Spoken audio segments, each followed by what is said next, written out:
क्योंकि उसके बेड के पास है, ऐसे ही सारी जो चाहिए होगा उसके पास रहेगा। अगर पेशेंट की हालत ठीक है तो उसे अपने आप कंट्रोल कर सकते हैं, अदरवाइज डॉक्टर जो है वो बाहर से भी कंट्रोल कर सकते हैं। क्या आइसोलेट करना है ताकि किसी ना आए कि तक बीमारी का फैल सके।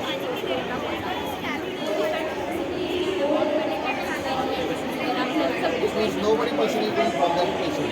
Yes, thank you. Well done. Thank you. Well done. आपले इसका मॅडम घे फोटो हे ठेवायचे घेतलं ना माझं. आता तुमचं आमचं कोण राहिलं हा आखाडे इकडे या अर्चना इकडे कर हे आमच्या दोन मुली राहिल्या तिकडे आमच्या मुली आहेत त्या हा एक फोटो घे राव रे चलो चल ये का हात लावा आता तुमचे फोटो घेते डोक्यात हात लावू नका तो जो पायल जो हमारे जो नॉर्मल बेड होते हैं ना हॉस्पिटल्स में पेशेंट्स के लिए, तो इस बेड को बनाने में बेड की कॉस्ट में क्या चेंज आएगा? सर जैसे कि अभी कोरोना हुआ था तो कि उसके लिए जो हमने एक कार्मी बोर्ड बनाया हुआ था, मतलब बनाया हुआ सरकार ने एक रोबोट जो कि पेशेंट को जो है सैनिटाइज करता है और सिर्फ उसके पास फूड लेके जा सकता था। तो मतलब उसकी कॉस्ट जो है वो 5 to 6 लाख मतलब 4 लाख में स्टार्ट होती है।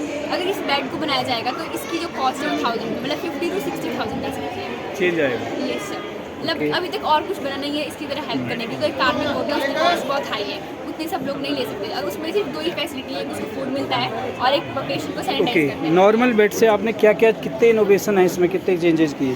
यस जो नॉर्मल बेड होते हैं उसमें ऑक्सीजन नहीं होता है। नॉर्मल बेड में जो है वो ऑक्सीजन नहीं होता है, एक ऑटोमेटिक ऑक्सीजन वेंटिलेटर है। नहीं तो आईसीयू में तो होता है। सर वो तो ये खुद लगाना पड़ता है वो, लेकिन अच्छा, इसमें होगा। ऑटोमेटिकली ठीक है, one first thing. Second? वैसे मेडिसिन भी पेशेंट को देनी पड़ती है, वो अपने आप ओपन नहीं होती, उसमें कोई टाइमिंग सेट नहीं होता है, कोई अलार्म नहीं होता है, कोई कुछ नहीं होता है। एक बच्चे का ये वाला देखा आपने, मेडिसिन वाला मेडी करके टूल है। हाँ ठीक है। सेकंड 2 होगी, थर्ड वैसे एक कॉर्नर ऑफ एरिया है पेशेंट के लिए अलार्म करने के लिए, ताकि कोरोना के पेशेंट के पास ना जा सकते। क्योंकि जो उस टाइम अनपढ़ लोग थे वो जैसे कि गलती से जो है कोरोना पेशेंट के पास जा सकते थे, इसलिए कॉर्डन ऑफ एरिया है जिसमें कि अल्ट्रासोनिक सेंसर लगा हुआ है। जैसे कोई पर्सन अंदर आता है उससे रेस कनेक्ट होती है और वो रिफ्लेक्ट होती है, जिससे कि जो पेशेंट है उसको उसे अलार्म बजता है जोर का, मतलब उसको लगता है कि अंदर डेंजर है, इसलिए वो अंदर नहीं जाता है।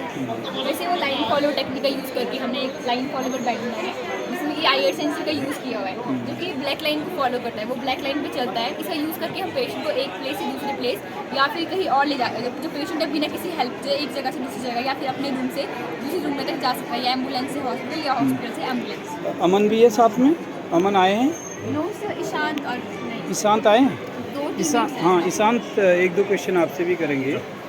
तो जब आपने ये आइडिया डेवलप किया ना, आइडिया अपने सर को बताया होगा, और फिर ये बनाने में आपको क्या क्या दिक्कतें आई जब आपने इसको फैब्रिकेट किया? दिक्कत जो थी ना वो उसको मतलब हमने सॉल्व किया। फिर मतलब और सर ने वो सुझाव दिए हमारे को कि भाई इसको ऐसे नहीं ऐसे करना। अच्छा, और ये सारी चीज़ें आपने कैसे कहाँ से कलेक्ट करी? ये हमारे स्कूल में ATL लैब है, हाँ, वहाँ से सब मिल गया था, आर्डिनो और सेंसर, ये सारी चीज़ें। ठीक है। और हाँ, और ये आपने कारपेंटर से हेल्प किया होगा। ठीक है। यहाँ पे लाने के लिए, इसे शॉर्ट करने के लिए तब ऐसा बनाया। पहले हमारा बिल्कुल सिंपल था, ये बंद नहीं होता। आपने किसी हॉस्पिटल या किसी डॉक्टर से आपने बात की कि हमने ऐसा बनाया है? तो उनने क्या कहा? उनको ये आइडिया पसंद आया, तो जैसे कि इसमें अलग अलग फेज होते हैं, उनके साथ हमारी मीटिंग्स होती है। उन्होंने कुछ सजेस्ट किया? ये सब बिल्कुल वर्क कर रहे हैं, हमने उनको वीडियो बना के भेजना है और प्रेजेंटेशन होती है कि कैसे कैसे करना है। तो वैसे ही जैसे कि हमने इसको डिफरेंट जी हाँ, एक्चुअल बेड बनाएगा। वैसे ही जैसे कि हम इसको और कॉम्पिटिशन में लेके गए थे इंस्पायर वगैरह में, तो ये पहले कुछ और था, लेकिन जो जजेस थे उन्होंने उसमें इंप्रूवमेंट बताई कि इसमें ऐसा कर सकते हैं, ऐसा कर सकते हैं, इसके बारे में सोचो। तो उस हिसाब से ये पूरा डिफरेंट है। पहले इसमें सब कुछ चेंज था, ऑक्सीजन यहाँ से आता था, वो सब कुछ चेंज था, इसमें धीरे धीरे हमने मॉडिफाई। तो ये काम आप कब करते थे स्कूल आवर में? लंच टाइम, स्कूल के बाद, या मॉर्निंग में जल्दी आते, या फिर जो फ्री पीरियड होता था उसमें। तो सर एक आध क्वेश्चन आपसे भी रहेंगे। तो आप साइंस पढ़ाते हैं बच्चों को, हाँ, मैं विज्ञान अध्यापक हूँ। ठीक है, तो जब इस तरह से इंस्पायर एक्चुअली जब अवार्ड कोरोना हुआ था तो उस टाइम पे हम जहाँ हम रहते हैं, हमारे प्रिंसिपल सर जो रिटायर हो गए थे, वो पूरी तरह से इन्फेक्टेड हो गए और बहुत सारे लोग हो गए। तो फिर जब उनसे बातचीत हुई बहुत दिन हुई, तो उन्होंने बताया कि एक्चुअल में जो समस्या हो रही थी वो ये थी कि कोरोना मरीज को केयर करने वाला कोई नहीं, तो वो ऑक्सीजन भी नहीं मिल पा रहा था, ना खाना मिल पा रहा था। अगर काश उनका वहाँ मानना था कि ऐसा कोई बेड होता कि जो ये होता, तो वहाँ से आइडिया क्लिक हुआ, वहाँ से फिर हमने जो है वो इसके बारे में सोचा।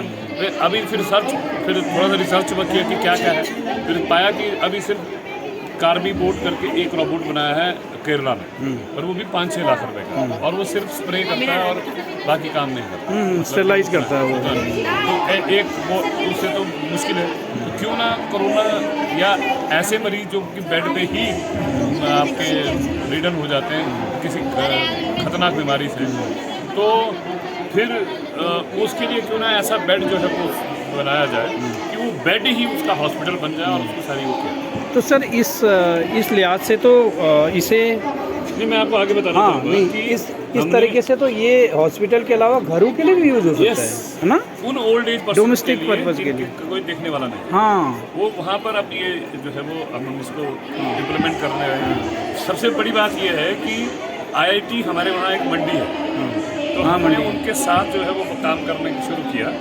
तो उसके साथ जब काम करना शुरू किया तो उनको ये आइडिया बहुत पसंद आया, तो वो अब अभी इंक्यूबेशन फेज में डाल रहे हैं और हमें वो फंड प्रोवाइड करेंगे और एक्चुअल बेड बनाने में हमारी मदद करें। तो जो मैन पावर या जो टेक्नोलॉजिकल जो असिस्टेंस चाहिए होगी, एक चीज़ नोट कर लेना, NIF से भी आप हेल्प दे सकते नहीं, NIF को हम जानते हैं, हैं, उनको भी आप मेल कर सकते हैं, वो सोशल इनोवेशन में इसको आपसे डिज़ाइन करने में मदद करें। ठीक है, थैंक यू। Thank you.